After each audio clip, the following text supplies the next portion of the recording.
Eu venho de televisão, venho da TV Tupi. Quer dizer, o meu primeiro emprego, quando eu entrei na universidade, foi em televisão.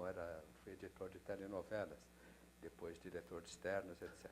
Então, a questão da tecnologia sempre esteve muito presente na minha vida, na minha formação, porque, ao mesmo tempo que eu fiz uma universidade, eu tive uma vida profissional na época, grande emissora de televisão, que tinha tecnologia de ponta.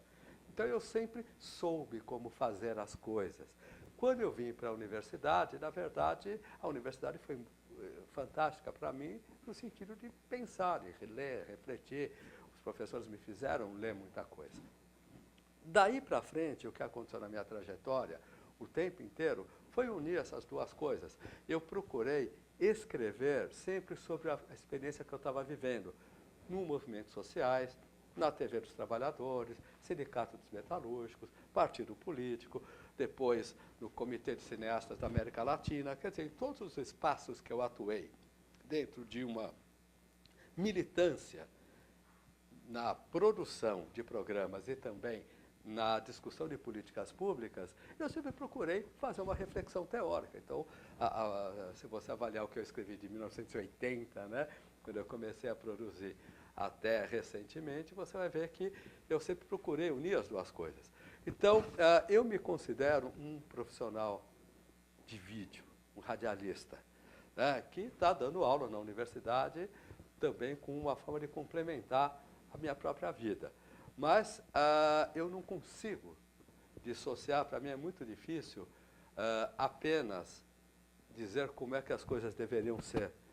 Eu sempre tive como necessário para mim fazer, realizar, tentar aplicar todas essas coisas que a gente pensou. Então, um dos exemplos, desde a TV dos Trabalhadores, a Associação de Vídeo, que são lugares que eu participei da formação, na verdade, é uma maneira de tornar concreto uma série de ideias que nós tínhamos sobre comunicação, democratização da comunicação, sobre você formar novos partners, né, novos realizadores, não apenas o profissional de comunicação. Então, na verdade, eu sou um realizador, eu sou um profissional que, de vez em quando, escreve sobre a própria experiência. A minha participação aqui no encontro sobre educomunicação, nessa participação eu procurei levantar algumas ideias sobre a questão da convergência tecnológica, midiática, afinal essas mudanças que estão acontecendo de forma muito recente com relação à quantidade de canais, de mídias que estão hoje disponíveis aí para que grupos, pessoas, empresas, comunidades, enfim, possam se expressar, possam informar, possam comunicar, fazer propaganda, enfim, atuar junto à opinião pública. Tem muita mudança. Eu acho que a tecnologia, que esse barateamento, além do barateamento, com a universalização, quero dizer o seguinte, muito mais gente tem a tecnologia disponível. Quando eu comecei a fazer vídeo, era uma coisa muito complicada, não tinha ilha de edição, né? As câmeras custavam caro.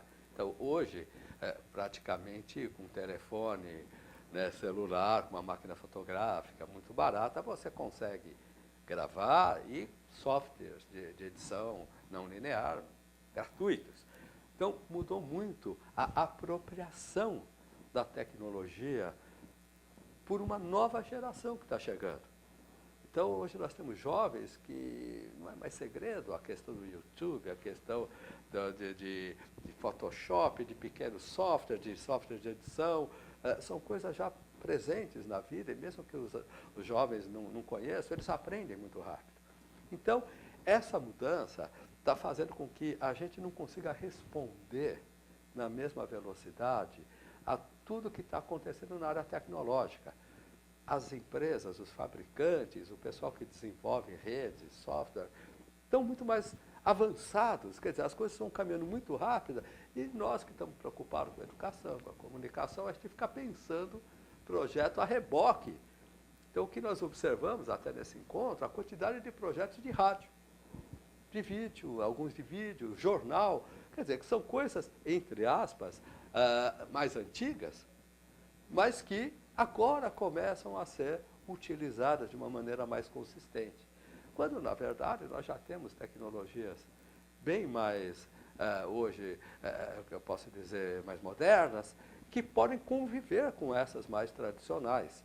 Então, essa novidade de jovens que estão vivendo um mundo tecnológico, pessoas que já têm uma experiência de vida maior, vivendo em outros momentos, etc., faz com que a gente tenha um meio ambiente midiático, um media environment, diferenciado. Cada um tem um meio ambiente diferente, cada um tem uma formação cada vez mais diversificada, e o grande desafio para a gente é como é que você faz educação, faz comunicação, como é que um governo se comunica com toda essa gente. Então, o que eu procurei colocar na minha participação foi que, diante dessa mudança, dessa proliferação de canais, etc., dessa geração que chega já sabendo utilizar uma série de recursos, falar de educação e comunicação como forma de expressão e informação é alguma coisa que é muito bem aceita, é muito bem-vinda, eles entendem muito bem. Então, cabe a nós trabalhar sem preconceito com tudo isso.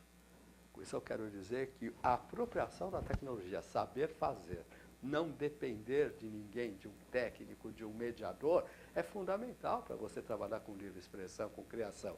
Então, eu procurei no curso tentar, na palestra, tentar colocar alguns elementos que trabalhassem essa ideia da falta de preconceito com a questão tecnológica, que na universidade muitas vezes, mas tem que saber o que está fazendo, etc. Eu sei disso, só que para saber o que está fazendo, você precisa saber fazer na minha maneira de pensar. E a tecnologia está caminhando muito a nosso favor, está muito amigável, está muito próxima, e das gerações, você pegar os jovens de 13, 14, 15 anos, cada vez mais próximo. Então, eu acho que a gente tem que entender essa realidade e nos nossos projetos de comunicação, projetos de intervenção, projetos de gestão, etc., tem que levar em conta essa nova realidade. Eu trabalho com educomunicação desde os anos 80. Na verdade, a gente falava em comunicação popular, educação popular, e esse termo educomunicação, ele veio juntar um pouco de tudo isso que a gente fazia, que todos, uma série de profissionais sempre fizeram, de uma maneira mais consistente e, na minha opinião, de uma maneira menos preconceituosa. A educomunicação, eu percebi nesse encontro que aceita com a mesma tranquilidade a ação de grupos populares, a ação de alunos numa escola, a intervenção de governos, de políticas públicas, políticas institucionais, enfim, é muito mais tolerante. E aceita a inovação tecnológica com uma tranquilidade muito grande. Então, esse tema ele é muito feliz nesse sentido, porque ele é moderno. Ele junta uma série de coisas que já se fazia. O que eu quero dizer? Quando eu tive uma experiência na Europa de conhecer o conceito de animação e ação cultural. Animação e ação cultural é dar vida às coisas, é intervir dando vida.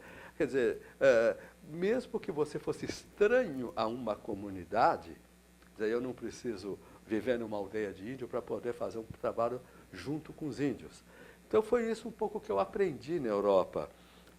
Essa visão de que você não precisa estar vivendo dentro de um determinado movimento popular para poder dialogar com esse movimento popular e fazer alguma coisa interessante para o crescimento, né, para o empoderamento, que se usa essa expressão, desse grupo social.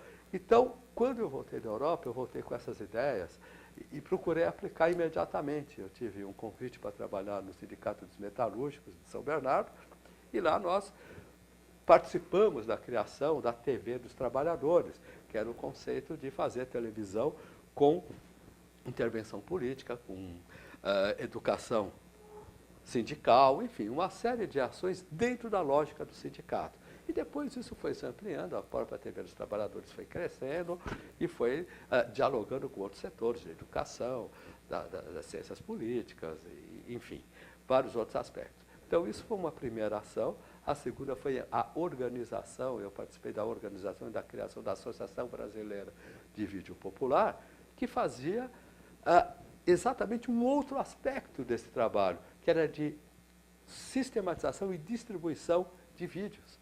E os principais clientes eram as escolas. Para quê? Para a formação de receptor crítico.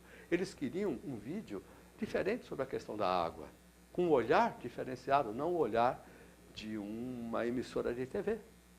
Eles queriam, na época, nos anos 80, um vídeo mais crítico, com outra visão de mundo, e a BVP tinha produções feitas por grupos populares nesse sentido. Então, isso foi um outro trabalho que eu reputo de muito importante, que foi de concretização desse projeto de distribuição, que ajudou muito na formação do leitor crítico. Então, isso são talvez dois trabalhos que eu considero pioneiros. Agora, se tem lugar para novas coisas, é claro, o tempo inteiro. Isso é a quantidade de projetos possíveis, imagináveis, com a própria dinâmica da sociedade, os novos grupos, novos players, novas tecnologias, enfim, é ilimitado. Eu acho que, nesse sentido, quem estiver nessa área tem que se acostumar a fazer o trabalho de pesquisa e de formação de repertório. Eu insisti muito nisso também na minha palestra, que é o seguinte: você só cria em cima do que você conhece. Então, não adianta achar que você está descobrindo a roda, seja numa dissertação de mestrado, seja num projeto de gestão, seja na criação de um projeto de intervenção. Você necessariamente, e a internet é a parceira para isso, tem que conhecer tudo que está se fazendo, tudo que já se fez, para que você junte as pontas, junte as peças e possa criar um projeto original. Agora, original não quer dizer uma coisa que nunca ninguém viu.